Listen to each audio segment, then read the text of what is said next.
Hi everyone, my name is Tiffany Childers, and today I am honored to be sitting down with an incredible family and through the nonprofit organization One Chair at a Time. And Joe Chris Rodriguez is he runs One Chair at a Time, and this organization is doing something really special. And they're not just providing mobility; they're helping build community and confidence for individuals and families who use wheelchairs.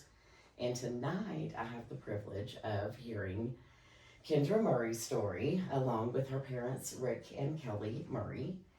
And we're just going to learn what life looks like behind the chair, physically, emotionally, mentally, and how One Chair at a Time has made a difference for them.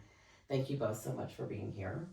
And thank you for sharing your story with us, Kendra. I can't wait to hear it. So let's start at the beginning. And can you just let us a little bit about your journey? So I'm currently 20 years old, and a week before my freshman year, I was in a car accident with my friends. What led up to it was honestly just, there was no thoughts behind it.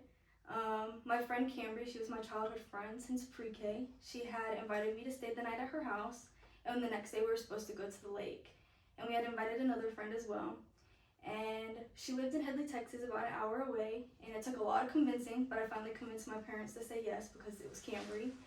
And so we go to Headley, and we ate burgers, and we did just regular stuff. We made TikToks at the park, and at one point we were on our way back to Camry's house. We were walking, and we had passed by one of her neighbors, and Camry has known how to drive since she was 8 because she lived in Headley and she had to do foreign work and things like that. So she was always known how to drive.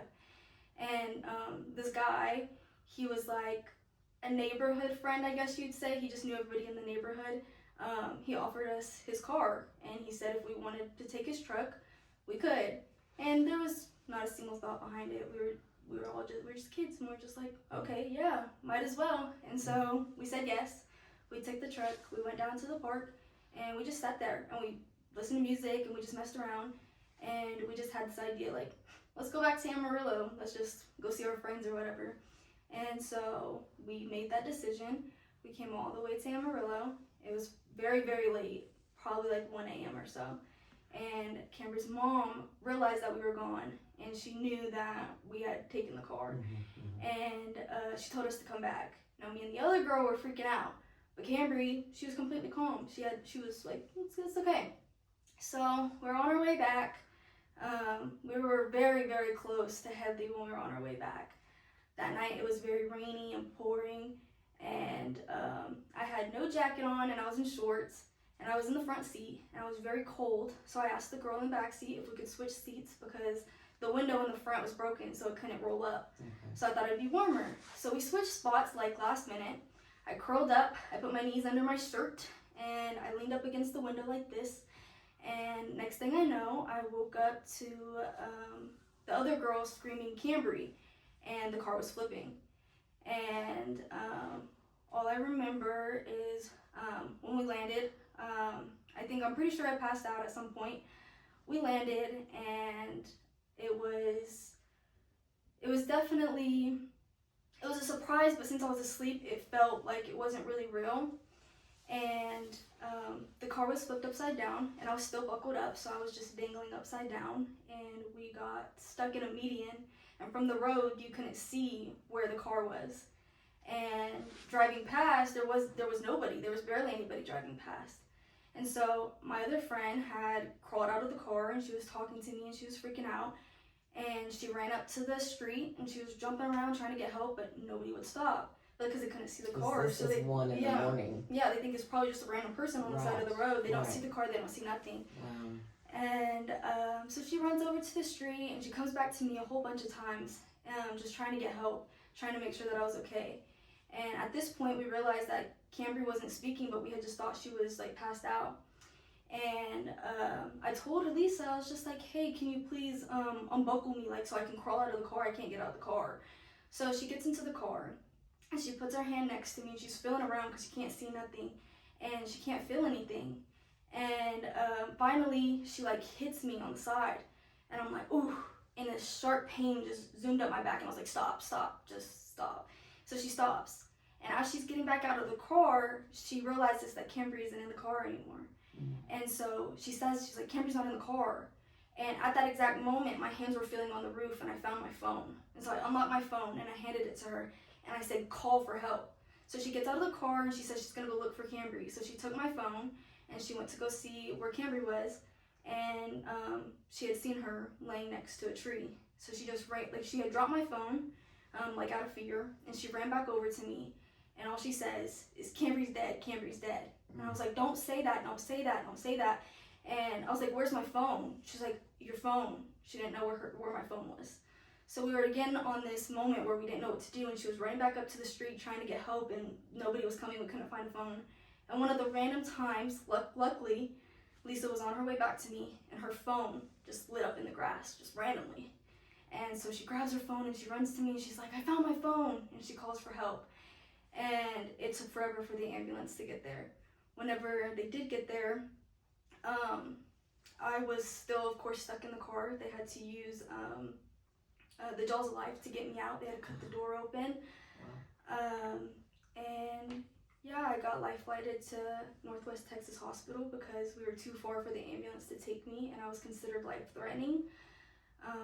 Sadly, Cambry was passed away at the wreck, at the scene of the wreck. She was, And the other girl made it out with just bumps and bruises. She was fine. And yeah, that was the story when I was 14. Wow. Well, this is my first time hearing your story, and the hairs are just standing up on my arms. And I think that you were so brave to tell your story, because I think that everybody needs to know what you have gone through and can get just a little bit of hope, because seeing you now and how bubbly and bright and awesome you are, that everybody needs that hope. So, wow. Okay, so you went to the hospital, and how, just if you don't mind, how were you guys notified about this? We actually, our phones were on silent because her friend tried to call us. We got a call from Northwest Texas saying our daughter had been in a wreck. I'm nonchalant almost, but Lisa's dad comes beating on our door about 3, 4 o'clock in the morning, maybe 5. Didn't know who it was. So I That's jump scary up. when someone's beating on your door. And I'm like, who is it? And he's like, it's so-and-so, Alicia's dad. And I'm like, okay. And I opened the door and he's like, the girls were in a wreck, and it's not dawning on me because Lisa wasn't supposed to be with them. So I'm like, I just woke up and I can't understand what he's saying.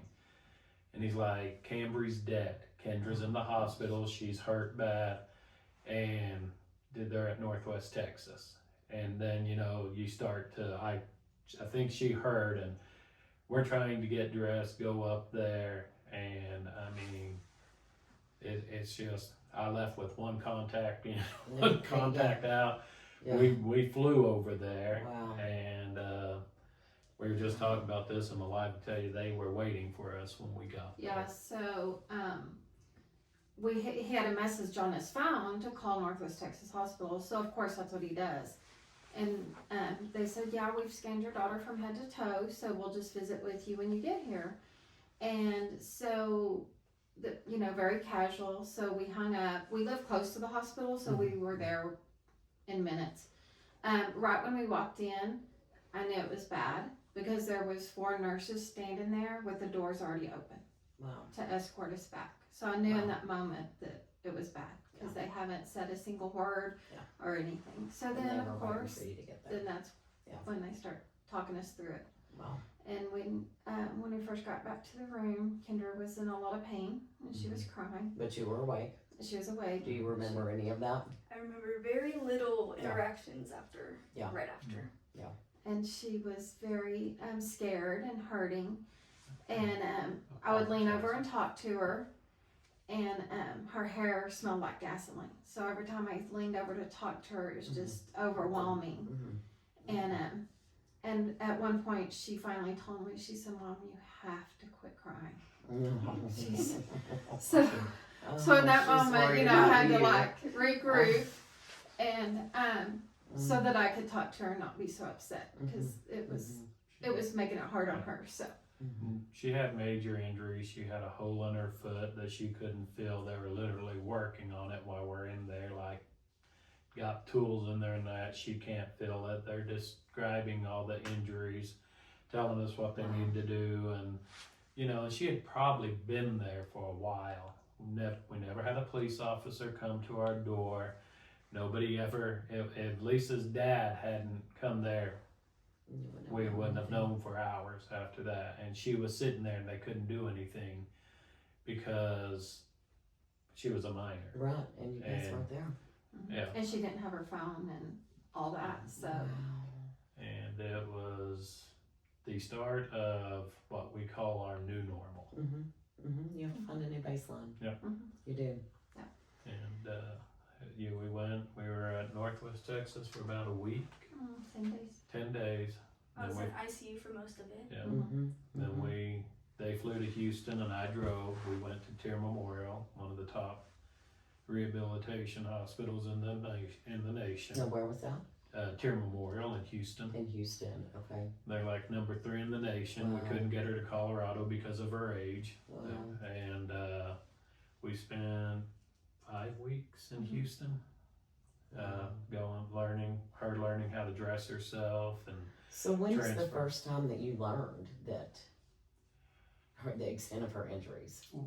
in the emergency room, but Okay. the surgery was probably almost 8 So hours. you did have surgery. Yeah. Yes, so when they talked Okay, to us, okay. they were walking us through that. They said the surgeon is on his way, so we were waiting for him to show up. Okay.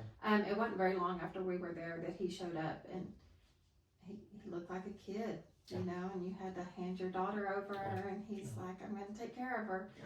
But he told us in that moment, So he where said, was the specific injury? So I had a T12 spinal cord burst fracture injury. So my T12 literally like shattered and like just burst, and then the one under that was cracked, or the one above that was cracked. And then my foot was sliced open from my ankle all the way to my toe, and it had cut tendons, so they had to do the surgery to fix my tendons and stuff like that, but I didn't feel that. So explain to me where T12 is. So it's very low. I'm considered like a very low injury. I think The It's- lower part of yeah, your I'm pretty sure it's like the spine. level right below like it's right above the tailbone. yeah, the tailbone, that's what I was Okay. thinking. It's the last. It's like the last. one. Okay. Last vertebrae. Yes. And now she's got metal. Yeah, I have a metal rods in my back, but I did get, I'm an incomplete injury, so I did get filling back. When you're a complete injury, that means your spinal cord was snapped in half, so you can never No get anything chance back. to ever get feeling. And okay. so, although I'll probably never get normal, complete feeling back like I was before, I did get more feeling back. So down to my knees came back when I was in I think it was in the ICU whenever I started to So feel after your surgery. yeah, after my Okay. surgery, a little Okay. bit started to come back, and then as time went on, I gained a couple muscles in my thighs and stuff, but not too Okay. much, but Yeah. it's still a lot when you have Wow. spinal And cord he injury. told us, I Any mean, the surgeon progress told is us, Progress, yeah. he said once they lose that feeling, that doesn't come back. And I mean, he was very blunt Honest. and honest. And my other daughter was very upset about that. But I'd rather hear that than the hope, because you always hope. I mean, even going to Tier, the first question they ask her is, what do you want? She said, I want to walk again. Yeah. Well, Yeah. unfortunately, you know, The that's reality not is an that it's option. not that easy. You know, that's It what doesn't work everybody like that. says. Yeah.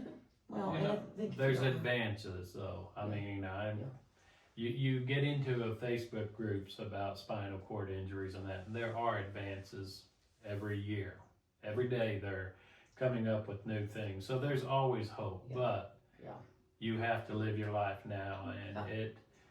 You have to accept the you life have to you accept it, yes. Mhm. And it was hard.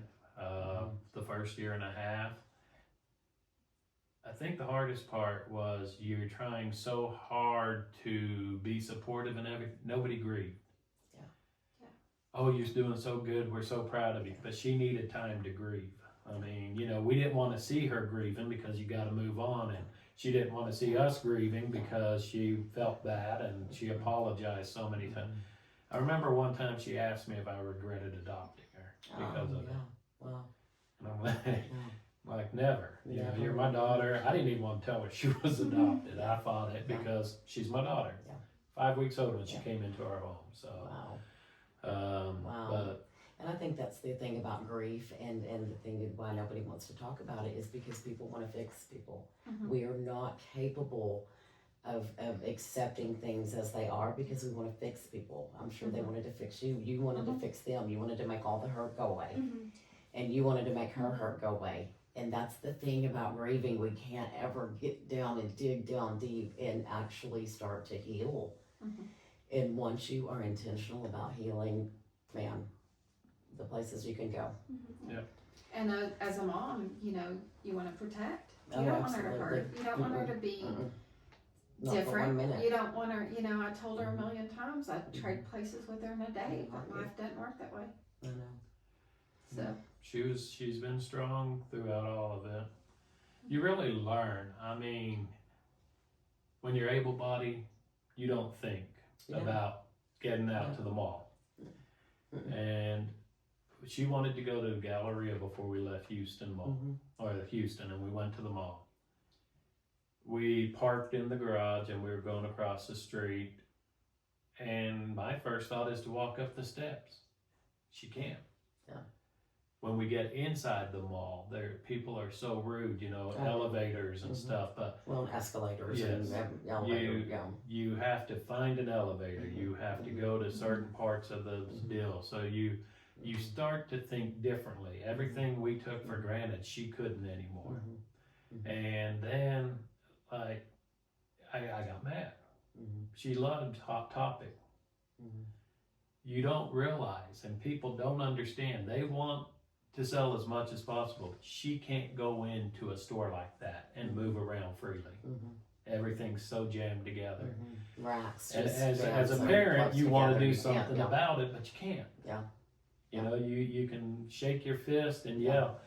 Going down the street, it's stupid things because she doesn't do little this, but things like when that- you see all the trash cans lined up on the sidewalk, you want to tell the city of Amarillo, we've got people in wheelchairs that cannot get through there now, and those I are love things I that. would have never thought I about. love that you're saying that.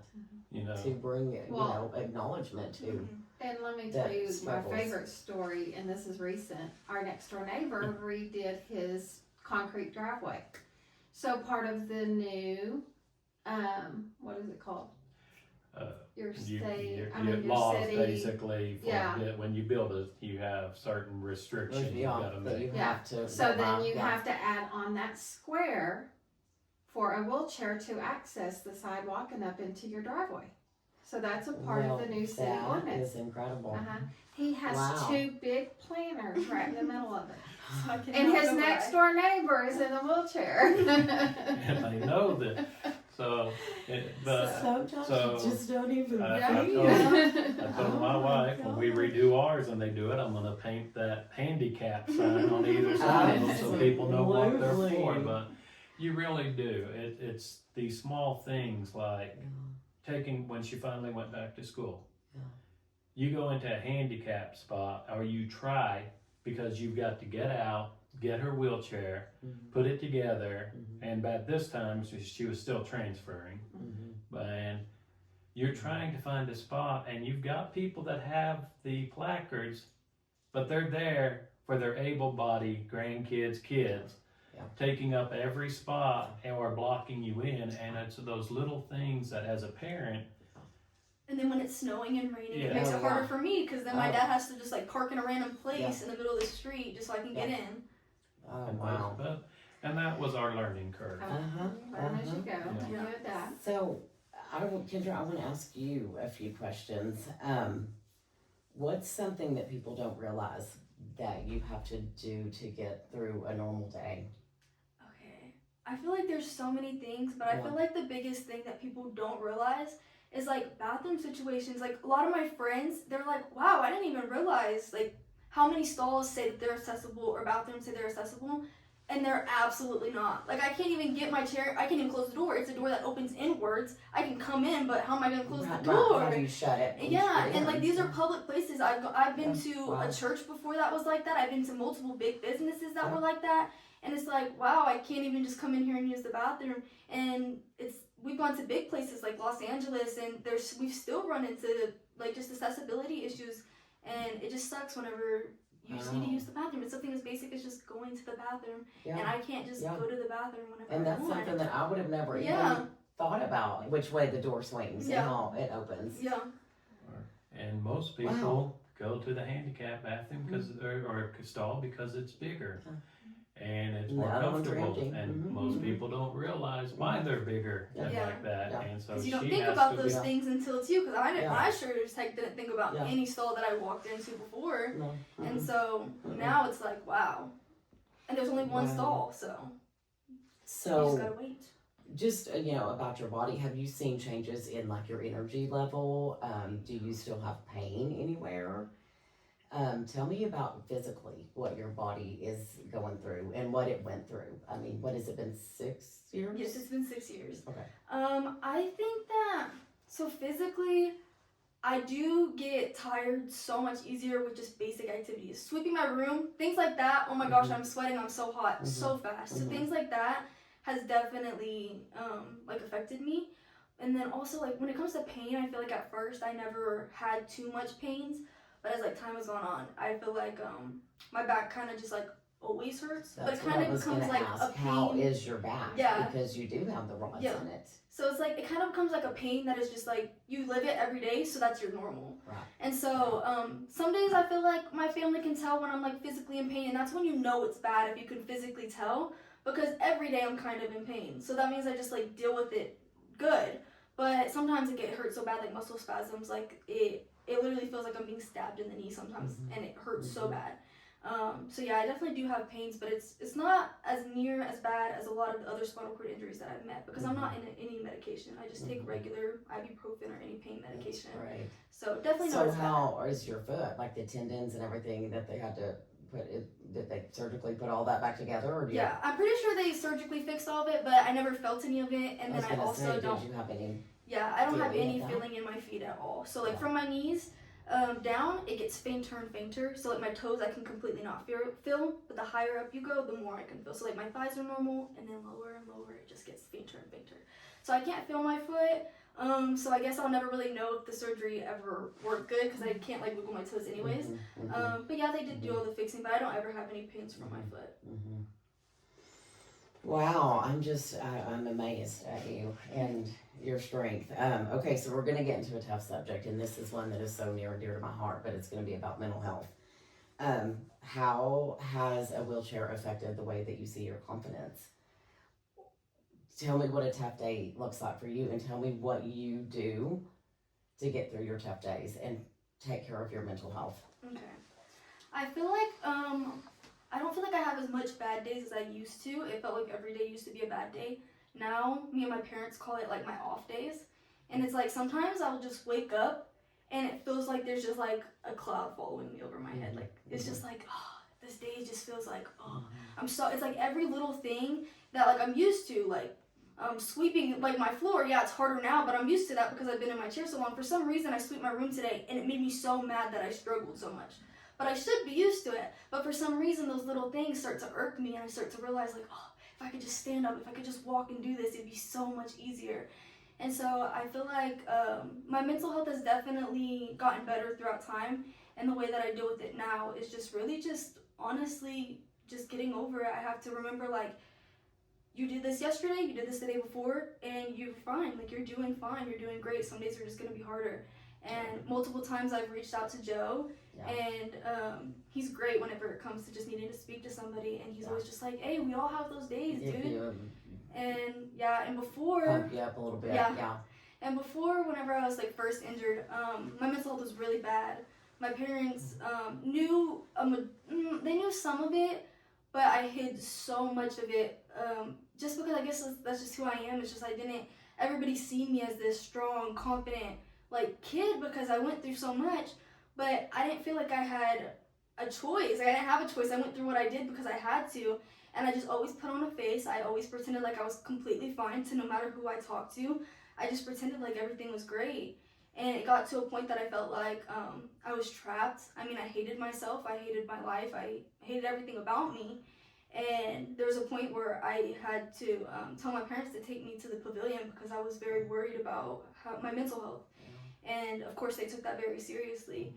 And from then, I feel like it just took time before my mental health started to kind of level out, and it just took a lot of like reflecting and maturing and understanding myself to be able to have the mindset that I do now.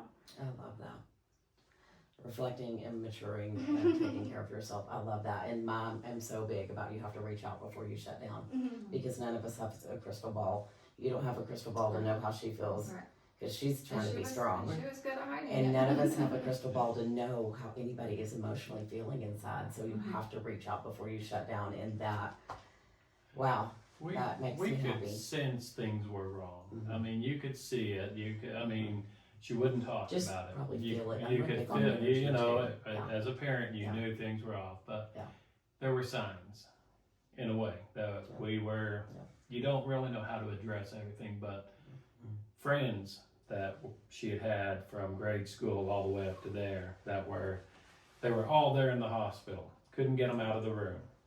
Slowly went away, but some of it was she was pushing them away. Yeah. I mean, it was a Yeah. learning curve for everyone, and Yeah. so I can honestly say she's got a better core of friends now that really support what she's going through. But we saw it, and we tried to, when it got really bad, but you ask, how are you doing?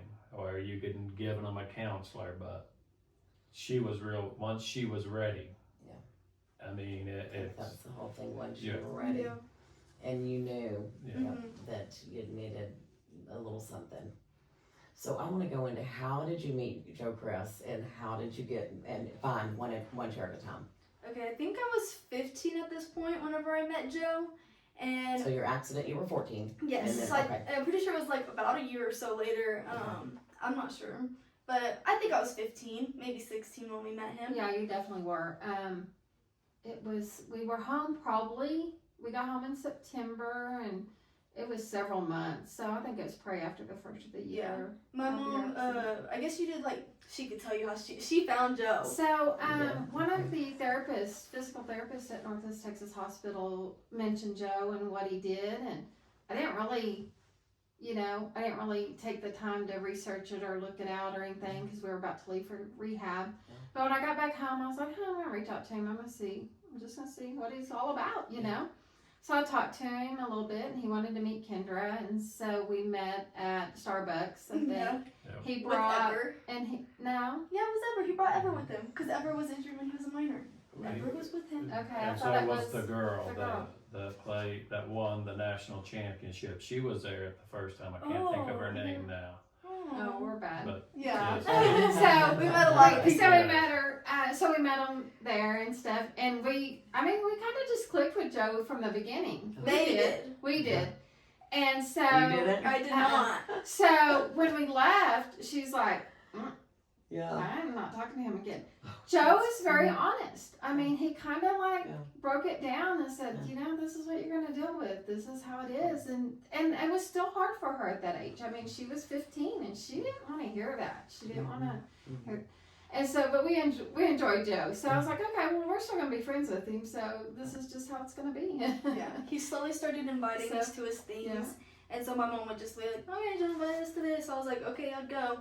And he tried to involve me in things, but I'd be like, dude, I'm not doing that. I'm not doing that. I'll watch, but I'm not doing it. Yeah. And he still to this day, he says that I'm the only one out of all the athletes that he has dealt with that argued with him. I'm the only one that wouldn't just do what he said. Everybody else would be willing to try, but me, I was just like, no. Oh, no. And so he accepted me. He was like, okay. And he still invited me to every single thing. He never treated me any differently than anybody else. He still just involved me in the group like I was one of them, even though I didn't want to do anything of the sports that he was doing. Oh. And I think it took probably until I was 17 or 18 whenever I started to become friends with Joe. But my senior year, I was like, wow, I think I want to do something. I just want to make this year my last extravagant year. Okay, so let's go to that. You went back to school. Yeah. Did you go back to the school that you were supposed to go to when you were going to start as a freshman? Yes, I was supposed to go to Tascosa, and I was already enrolled. Okay. And so whenever I started school up, I had to. it was probably 3 months. So unfortunately, It was what the first happened semester of was school. her accident was in August. Of course, we went through rehab when she came back. We did homeschooling for a little bit. So Yes. she went back to school January 15th. Okay, right after And Christmas break. March, Mm-hmm. March spring break was March 15th, Okay. COVID. and it shut down COVID. And so, So I she only only was a had those 2 freshman months. for a couple months. Oh, Yeah. And they just passed me over. So I wasn't there very long. Wow. But yeah, all my years of high school, I didn't do anything with Joe. Like I went to his events and stuff, but I didn't participate in anything. Mhm. So when my senior year came around, I was like, man, I just need to do something. Like I just want to make this my year. What could I do? And I really wanted a Letterman. I thought they were so cool. Mhm. The only way you can get them at Tascosa is by being on a sport or be doing a sport. Yeah. And so I was just like, what could I do? I was like, you know what? Let me try a shot put. So I told Joe, and he was like, heck yes, I've been waiting for this moment. He was I so love it. excited. I love it. And he immediately hopped on training me. And he said from the first practice, he like knew that I was gonna be great. Like he didn't realize that I was gonna be as strong as I was. And he said that he immediately had plans that I was gonna do my best to make it to the state track meet. That's the best of the best. Okay. And so we worked on my butt off that year, and finally track season came around, and I started winning my medals, and I was kind of hard on myself just for the fact that it wasn't until towards the end that I got to compete with like other people, because you know there's nobody that's other like disabled people that I could compete against in Amarillo. So I didn't have anything until it became like the big track meets with all the states can like come, and all this Counties. all the counties could come. And so the track meet was in Dallas. Austin. Oh, Austin. It was in Austin, and it was the So day this before. was the state Yeah, track meet. I made it to in the state. Austin. Yeah, I made it to the Wow. state track meet, Wow. and I did not think I was gonna make it that far. Joe said that he always knew I was gonna make it that far, but I did. I made it to the state track meet, and it was all the way in Austin. And the next day was my prom, so my senior prom. So we had to zoom back so I could get ready and do all that, just so that. So I went and threw shot put, and I got 3rd place in state overall. Oh my And I competed gosh. against a lot of girls. I was pretty excited because like I didn't get to compete against very many like other wheelchair athletes. I was like, that's Right. the point. Like I'm just Right. competing against my own time at this point. Right. But then I finally got to compete against other people, and it felt like a real competition. And yeah, so I got 3rd place overall. And yeah, I was very proud of myself. Joe was very You proud of me. should be. Yeah. Wow. She And then was, you race back to go to prom. Yep. The next day. She was You made your the senior prom. first wheelchair athlete in AISD Yeah. history. Wow. Now there's more and more coming up thanks to Joe, because you have some of, you'll meet some of the other kids, but they Yeah. were from Randall and Yeah. other. She was, they didn't know what to do with her. So that's where Joe's amazing, because Yeah. he steps in and he speaks up for these athletes to Mhm. be a part of the school, because I love it. Coaches don't know. Because they well, don't know. the principal, he had Oh, I'm zero sure. interest. I said I had to call and I said, you know, my daughter's enrolled in track, and she has 0 track meet information. You know, I was like, I was they y'all don't were even missing give like you left any out information. after. They didn't make Yes. her a part of the team. They didn't give her the information. They didn't do any of that. Yeah. So I called, and immediately that coach called me back, Yeah. and she was amazing to She Kendra. was. Yeah. So, Wow. but man, you know, you have to be that voice, Well, and you do have to be say, an come advocate on. for them. And Yeah. that's And- Joe. And I you love know- that Joe's an advocate Yes. for Yeah. you. Yes. And as she well. helped put Tascosa at the state track meet, you know, and then they were so reluctant to not even include her. So, Yeah. so that's where Joe just is so strong. But Yeah. you So- do. You learn, like, she would go to all the area track meets. Yeah. None of them are accessible hardly. Oh, I'm Yeah, sure. we had, Yeah. it was quite the I'm challenge, sure. mostly in Dumas. I think that was one of the hardest tracks to get, or the shot put places to Wow. get to. And, you know, they're learning. Yeah. And it's because of Joe and people like Joe that go out there. Now they're learning about how to get a chair set up. Yeah. And how to tie it down and everything else. And you've got people that honestly go to these now that help.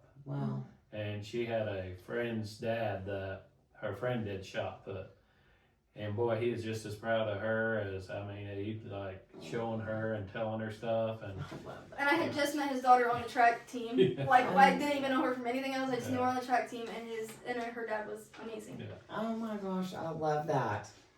Okay, so mom and dad, what, you know, because I'm big into mental health, what do you guys do to take care of your mental health? Because you guys take care of her so much. What do you do to tap into taking care of your mental health? For years we didn't. Yeah. I Because you mean, just it was and it was parenting. Take You on- had take to care- take yeah. care of her. Yeah. And we Yeah. realized later on we kind of neglected the other kids at times. You know, we parent. That's what you do. you do. But we kind of over the last few years, what we've done more than anything else is we have our time. We wouldn't go anywhere That's so other than for the important. first year and a half, Yeah. 2 years. It was overnight trips, if that. Yeah. We didn't want to be far. And if I stayed the night somewhere, Yeah. they were worried the whole time. Yeah. Oh, I'm sure. Yeah. So we didn't know Yeah. how to let go Yeah. and realize that she was going to be okay. And, and so that's kind of where we finally had to say we needed to get away. Yeah. And we do. We've had I 2 love that. vacations this year. I love that. Went to Moab, Utah. Yeah. And Love it. that's Because she was a minor, Yeah. when her accident happened, and now you're 20. Yeah. See, yeah. Yeah, and I as a love that. parent, I mean, your life stops. Oh, absolutely. You And your know, life of changed. course, and like you unfortunately- said, you know, your new normal. Yeah. You've got And your we new had to baseline work. now. We had to go. Yeah, We had to go You back still to have work, to work, and then we had to figure out how to adapt, Yeah. and we had to just Yeah.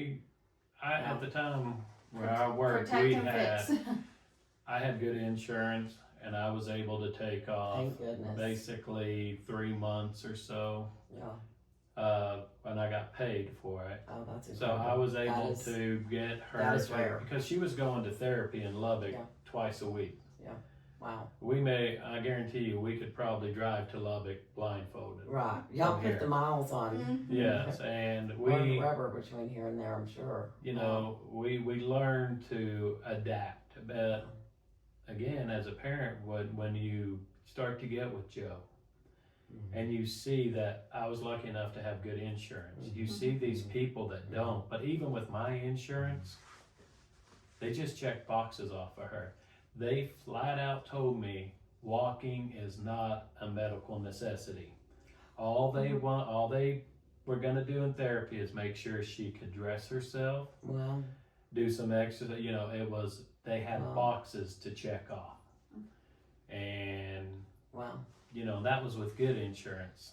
Wow. mean, So I so- can't imagine and- these people that don't have good insurance and Yeah, and relying on any type of rehab, they don't get. Yes, Yeah, they don't get that help. I mean, we were Wow. lucky to hear about certain things. Wow. We had therapists up there that told us about programs, and you know, so that helped us a lot later on to get her into. Well, you know, they helped us with her therapy because you know they helped pay for it, and for the life of me, I'm drawing a blank, but it's a Texas program. CRS. Yeah, Mm-hmm. the CRS. It's for people that are injured in car accidents. That's why you pay a little Spinal extra on your injuries. in spinal or brain injuries. Right.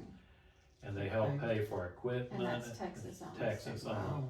And people don't know about it. But you also have to be Of a certain course. age. Right. So I had to wait Oh, to be on the really? list Yes. Yeah. for it. Yeah. Oh.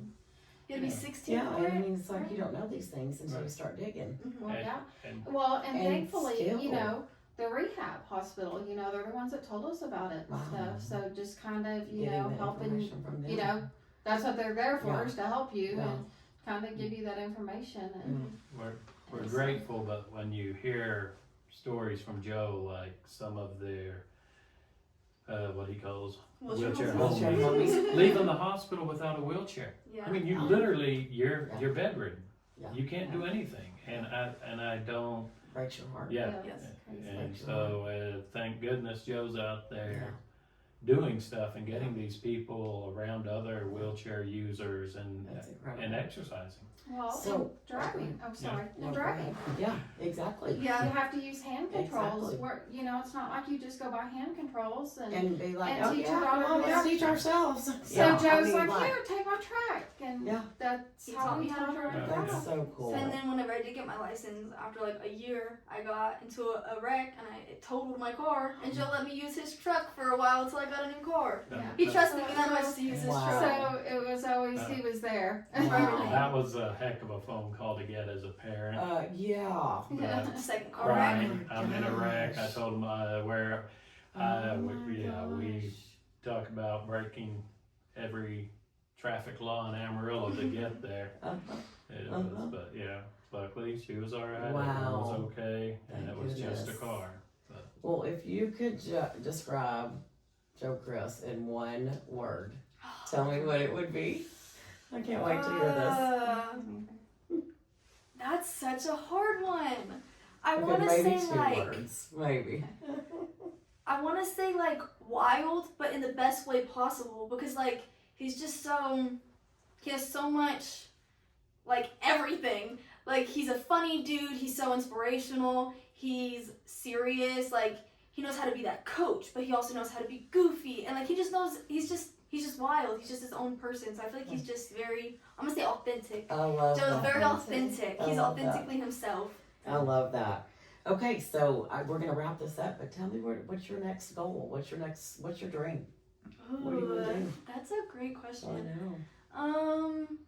Honestly, I think that it sounds kind of crazy because like one shirt at a time isn't mine, but my goal is just to continue to like just help Joe with anything to do with one shirt at a time. Like I like helping with the kids because like now that I'm an adult and I don't actually do the sports, I like to help because I got to teach this younger girl Marina.